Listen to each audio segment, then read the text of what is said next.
مرد حضرات میں اریکٹائل ڈسفنکشن کے حوالے سے جو پرابلمز ہوتی ہیں وہ آج کل کچھ زیادہ ہیں، اور جو مردوں کی صحت ہوتی ہے، جسمانی صحت، اس کے ساتھ ساتھ جنسی صحت بھی بہت ضروری ہے۔ اور بعض لوگوں کو یہ پرابلمز ہوتی ہیں کہ وہ جسمانی طور پر تو بالکل ٹھیک رہتے ہیں، لیکن جنسی طور پر ان میں کمزوریاں پائی جاتی ہیں، اور ایسے مرد جو ہوتے ہیں وہ ڈپریشن کا شکار ہو جاتے ہیں اور ان میں اعصابی تناؤ کی کیفیت پیدا ہو جاتی ہے۔ میں آج آپ کو ایسی خوراکوں کے بارے میں بتاتا ہوں کہ اگر آپ ان کا استعمال کریں گے تو ان سے آپ کی جنسی صحت جو ہے وہ بہترین رہتی ہے، اور میں پروف کے ساتھ آپ کو بتاتا ہوں کہ کیسے وہ بہترین رہے گی۔ خواتین حضرات، جو مرد حضرات اریکشن اٹینڈ کرتے ہیں یا اریکشن کے لیے جو بلڈ سپلائی چاہیے ہوتی ہے، ان کے کارپورا مسل جو ہوتے ہیں، ان کے تناؤ کے لیے جو بلڈ سپلائی چاہیے ہوتی ہے، وہ بنیادی طور پہ کیسے آتی ہے کہ جو عضو خاص میں رگیں ہوتی ہیں، شریانیں ہوتی ہیں،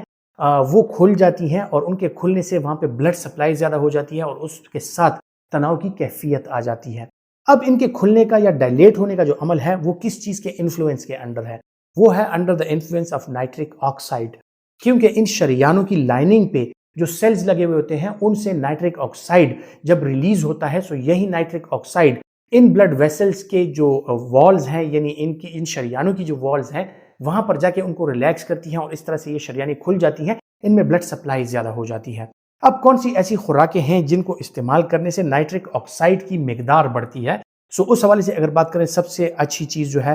وہ ہے جی چقندر،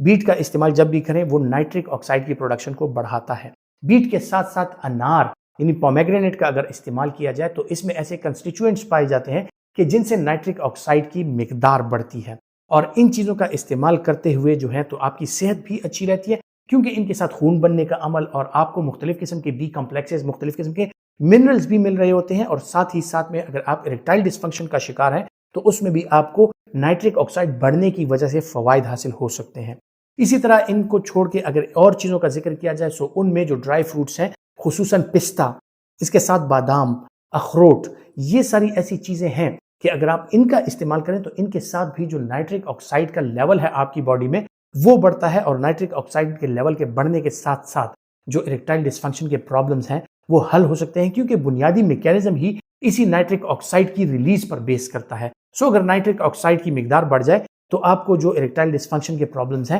وہ کم ہو سکتے ہیں۔ اس کے علاوہ خواتین حضرات، جو خوراک میں اور چیزیں ہیں جو سبزیوں میں جن کا استعمال ہوتا ہے، گارلک،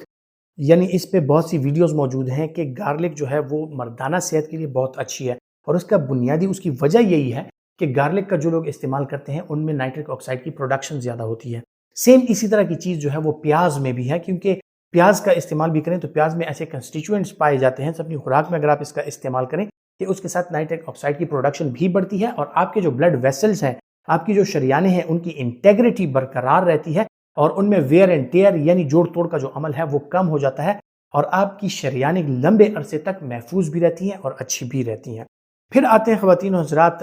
جو فش پروڈکٹس ہیں، جن میں خصوصاً ٹیونا فش اور اسی کے ساتھ ساتھ سیلمن فش جو ہے، اس کا استعمال اگر آپ کریں، اس کے گوشت میں اومیگا 3 بہت زیادہ پایا جاتا ہے۔ اس کے استعمال کے ساتھ ایک تو آپ کا کولیسٹرول لیول کم رہتا ہے، آپ کو ایتھیروسکلیروسس کے پرابلمز نہیں رہتے۔ آپ اگر شوگر یا بلڈ پریشر کا شکار ہیں تو ایتھیروسکلیروسس نہیں ہوگا، اور آپ کی شریانیں لمبے عرصے تک محفوظ رہیں گی، اور پھر اسی کے ساتھ ساتھ نائٹرک آکسائڈ کا لیول بھی بڑھاتی ہیں۔ جب نائٹرک آکسائڈ کا لیول بڑھتا ہے، آپ کی شریانیں محفوظ ہیں، تو آپ کی شریانوں میں ڈائلیشن کا جو عمل ہے وہ اچھا رہتا ہے، اور اسی کے ساتھ ساتھ ان چیزوں کے کھانے سے جو آپ کے اریکٹائل ڈسفنکشن ہے اس میں کافی حد تک امپرومنٹ آتی ہے، اور آپ کی اریکشن جو ہے، آپ کا تناؤ جو ہے وہ بہترین رہتا ہے۔ اور دوسری اور خوراکوں کا اگر میں ذکر کروں تو سویا بینز کے ساتھ بھی نائٹرک آکسائڈ کی پروڈکشن بہت زیادہ ہوتی ہے، اور جو سٹیمولنٹ سبسٹانسز ہیں، خصوصاً ڈارک چاکلیٹ، جب اس کا استعمال کیا جائے تو اس کے ساتھ بھی آپ کی ویزو ڈائلیشن بھی ہو سکتی ہے، اور اس کے ساتھ بلڈ فلو جو ہے وہ امپروو ہو جاتا ہے، نائٹرک آکسائڈ کی ریلیز زیادہ ہو جاتی ہے، آپ کی اریکشن اچھی رہتی ہے۔